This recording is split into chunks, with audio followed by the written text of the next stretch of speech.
প্রিয় শিক্ষার্থী বন্ধুরা, যারা বিভিন্ন চাকরির পরীক্ষা দিবেন এবং যারা বিশ্ববিদ্যালয় কিংবা মেডিকেল কিংবা যে কোনো ভর্তি যুদ্ধে অংশগ্রহণ করবে তাদের জন্য একটু বলছি যে এই প্রশ্নটা বাংলা সাহিত্যের পঞ্চপাণ্ডব বলতে একটা কথা রয়েছে যে 5 জন কবিকে বাংলা সাহিত্যে পঞ্চপাণ্ডব বলা হয়।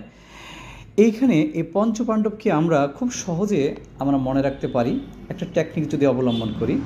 অবুঝ বিশু, হ্যাঁ, আপনারা দেখতে পাচ্ছেন অবুঝ, অবুঝ, অবুঝ, বিশু, বিশু, হ্যাঁ।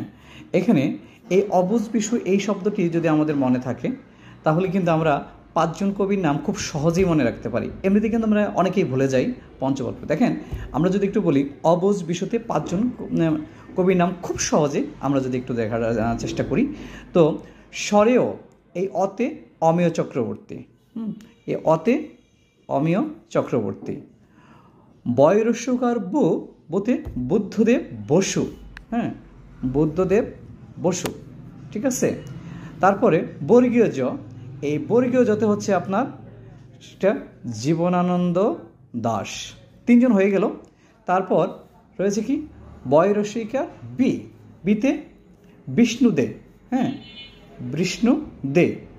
আর দন্ত শয় রস্যকার এখানে আছে সুধীন্দ্রনাথ দত্ত, কি সুধীন্দ্রনাথ দত্ত, ঠিক আছে, চমৎকার। আর আশা করি আজকের ভিডিওটা যদি আপনারা ভালোভাবে কেউ দেখে থাকেন, অবুঝ বিষয়টা মনে রাখলেই 5 জন পঞ্চপাণ্ডব অর্থাৎ 5 জন কবির নাম আমরা সহজেই মনে রাখবো এবং যে কোনো প্রতিযোগিতামূলক পরীক্ষা এবং ভর্তি যুদ্ধে আমরা সঠিকভাবে অ্যান্সার করতে পারবো।